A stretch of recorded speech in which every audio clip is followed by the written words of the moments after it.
I just like the sound of it. 100, 100,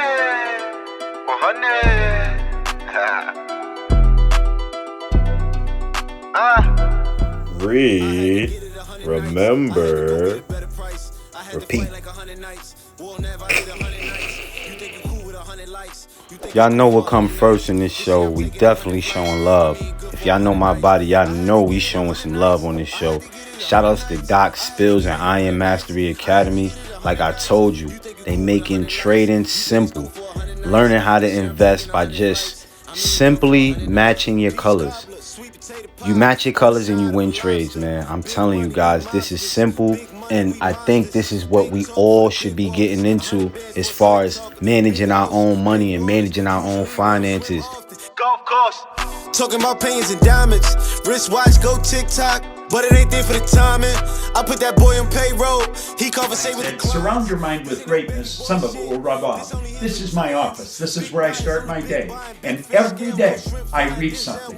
Form a habit of reading every day. It's about profit. Focus. And always, family, remember this. Read, remember, and repeat. All you have to do is man. Big Mitch, man. Thank you. Let's go and spin up these hundreds. This year I'm wishing 100 M's. I had to cut off 100 friends. I used my heart in 100 limbs. I had to get like 100 wins. 100 nights. I had to go get a better price. For you to listen and gain knowledge. If you are following along, like, share, subscribe. Let's get this thing going. Let's spread the word. It's for the culture. This is episode 8 of The Circle, and I want you guys to tap in. I will be starting where you left off. It's your host with the most, Michael Boyd. Let's get into it. What's more, the human being is structured to maintain the status quo. Our bodies coordinates numerous complex physiological process to maintain internal balance and stability. Similarly, our mental, emotional, and behavioral habits function to preserve the status quo. Of course, change is often initiated by outside influences. These influences can be positive in the case of a new love or negative in the case of an illness. Our tendency, however, is to return to the status quo. To make room for your new reality, you will need to examine your life and see what changes are necessary. Consciousness is the first step in realizing our new reality, since we cannot change that which lies outside our awareness. Just as you have begun to examine every aspect of your external life, you may also need to examine your internal life, your behavior patterns, your beliefs and expectations, and even your fears. You will be investigating old patterns and creating new supportive ones. Once you bring a wish into the circle, your unconscious knows your intention. It now knows which parts of your beliefs, experiences, and life structures to present to you for examination. As you embody your new reality, your subconscious is already beginning to reprogram and redirect your inner resources. Your subconscious will demand that you resolve any conflicts to your new reality. You have put your unconscious on notice that anything inside of you, any pattern, situation, or way of being that conflicts with your new reality should be brought to consciousness for resolution. You will become aware of parts of yourself that have remained buried, perhaps for decades. Some of these conflicts may be very old ideas or patterns from childhood that still guide your life. Once you enter the circle, you alert your inner self to use your thoughts, your dreams, your memories, and your experience to resolve these issues. However, it requires far more energy to be ill or create a life out of balance than it does to be well. Your internal structure wants to be well and works towards health and balance, whether or not you are helping. There may be times, though, when our internal programs, whether physical, emotional, intellectual, or intuitive, do not contribute to our health and happiness. Indeed, our internal systems may sometimes even work against us. When this occurs, external support allows us to live in one part of ourselves while neglecting other parts periods of time without sustaining damage. Our parents took up the slack in much of our everyday reality as children and young adults, allowing us to use the energy for growth and learning.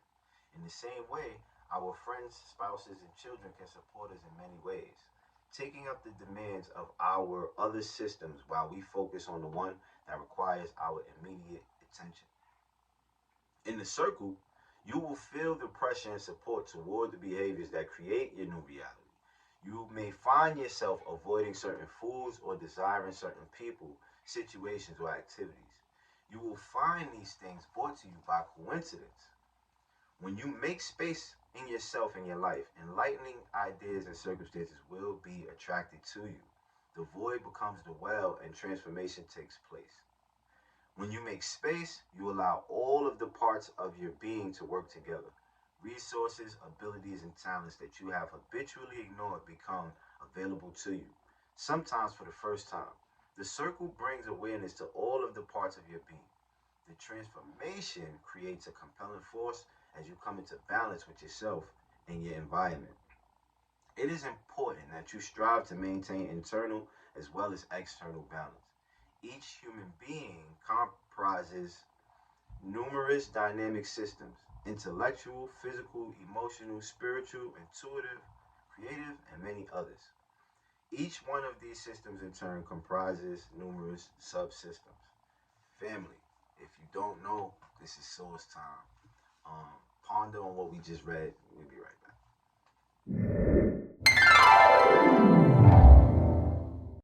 Hello everyone, happy Friday. Last Friday I recommended to you really long books, so I figured that this Friday I would recommend to you really short books because that just makes sense in my head. These are going to be books that are either 200 pages or less, probably less than 200 pages for the most part, so let's get started. The first book that I want to recommend to you is We Have Always Lived in the Castle by Shirley Jackson. If you've never read anything by Shirley Jackson, I highly encourage you to go and pick up one of her books because she is such a queen. Shirley Jackson is forever a queen. Next I have The Old Man and the Sea by Ernest Hemingway. The Old Man and the Sea is a book that everyone should read in general, just because it's one of those stories that's so meaningful. It's not just about this man that's trying to catch a fish. It is about so much. It's about life, loss, courage. Strange Case of Dr. Jekyll and Mr. Hyde by Robert Louis Stevenson. This is one that I highly recommend just because I think it's really interesting to see where the source material comes from when you see the classic tale of Dr. Jekyll and Mr. Hyde twisted and morphed in so many different TV series and movies and books nowadays. Next I have Tuck Everlasting by Natalie Babbitt. I love this story so much. For those that don't know, this is about the Tuck family, and the Tuck family are immortal. They drank from the fountain of youth and now they just live forever. Recommending this book, and that is Animal Farm by George Orwell, the classic. This is a book that everyone should read because it is such a short book, but the things that this book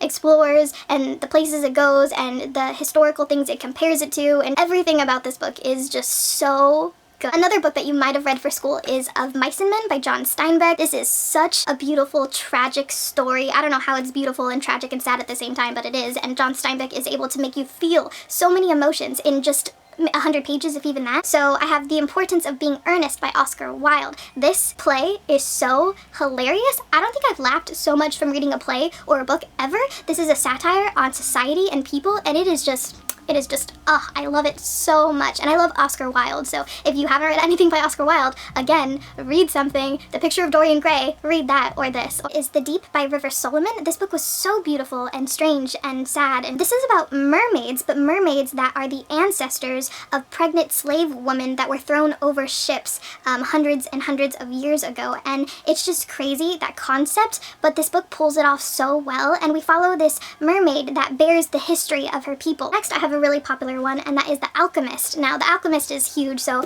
I wouldn't be surprised if you've already read this, but this is such a short book that again packs such a punch. It's about life. I feel like this is one of those books that you really need to read at the right time in your life, and if you do, then you're gonna love it, and I did, so I really enjoyed it, and I highly recommend it. If you're younger, give this one a go. I adore this one so much, and that's The Halloween Tree by Ray Bradbury. This is such a fun, classic Halloween story about this group of friends that have to find their friend Pip, and they go on this entire adventure. It's such a sweet, adorable, heartwarming story. I highly recommend it. If you are looking for a fun, like Halloween story that's not really scary, this is the perfect one for you, and it's short and adorable. Read it. The last book that I want to recommend to you slightly breaks the rule of over 200 pages. It's barely over 200 pages, and that is Peter Pan by J.M. Barrie. I really want to recommend this one to you guys because it's still really, really short, and it's a classic. It's Peter Pan. If you've never read Peter Pan before, reading this, you'll get to see exactly how dark Peter Pan actually is, and how it's not very Disney happy-go-lucky as you think it is. It's such a classic. It's beautiful. It's such a great story. I highly recommend recommend it. I love this one so much. Welcome back, family. We are going to jump right back into the book. Let's go. No individual systems are each equally strong. Some are more developed, others less so. We all have at least one system that is our strongest and one that is our most fragile. What's more, at any given time, one system may have far more demands on it than others. At any given time, you may have no major physical stresses, but you may have severe emotional or intellectual ones. In times of stress or when handling people or situations, we all tend to turn to one particular system by reflex, our default system. Our default system is not necessarily our strongest. It is usually the one that we were genetically hardwired to depend on, and the one we found most effective in dealing with our childhood environment. If you are wondering which system is your default, it is probably the one others characterize you by. If people had only one word to describe you, would it be analytic, empathetic, or aesthetic? Or what? You need to become aware of your default system, because when you use one kind of energy at the expense of another, you deplete your being's ability to sustain itself. If you rely too much on your default system or any other, you do so at the expense of your overall health. If you respond intellectually to everything, then your emotional and other systems are paying the price. Each of our systems need nourishment as well as expression. We often keep balance by shifting from I'm one taking system 100 to flights. another I mean, good for 100 nights. I had to This get it means 100 nights. simply I had to doing get one it thing 100 nights. each day I had to to get it satisfy 100 each nights. part I had to get it of 100 your nights. life. You think you're cool with 100 likes? Within You and think it's cool without. for 100 nights? The This life year I'm that you taking have 100 created flights. around I you mean, also good for needs 100 proportion nights. of balance. In the circle, different areas of your outer life, work, family, interests, and physical activities all support one another toward the creation of your new reality. Think of ways to feed yourself. Contemplate a new idea. Take the stairs instead of the elevator. Talk to a dear friend. Take a moment to be grateful. Astral project to the arms of a departed loved one. Return to a warm memory. Doodle. Write a poem. Hold hands. Get a message. Listen to music. Nourish yourself by nourishing others. When you make space, you free the parts of yourself in your life that have been stifled, engaging them in the act of transformation.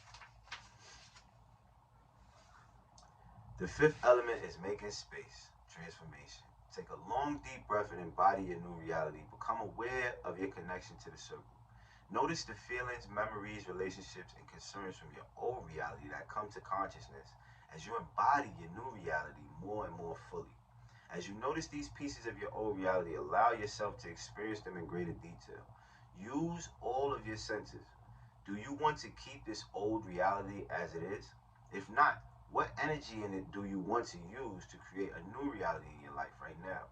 Make a conscious choice to use the energy in a new way and use your breath and your connection to the energy of the circle to let go of each piece of your old reality one by one. You may re-experience memories of forgotten feelings or discover ones that you didn't know were there. The energy of the circle will help you transform this energy to create your new reality. Practice this every day and the layers of your past will be liberated and become the materials of conscious creation. You may want to record your experiences in your circle journey. The sixth element, coherence. Family, that is our time today. And we on page 79. So from page 70, we got to page 79. We are getting through the book. I hope everybody is enjoying it. And you already know, read, remember, repeat in that order. And it's not just the reading, remember, repeating. It's the application of reading, remember,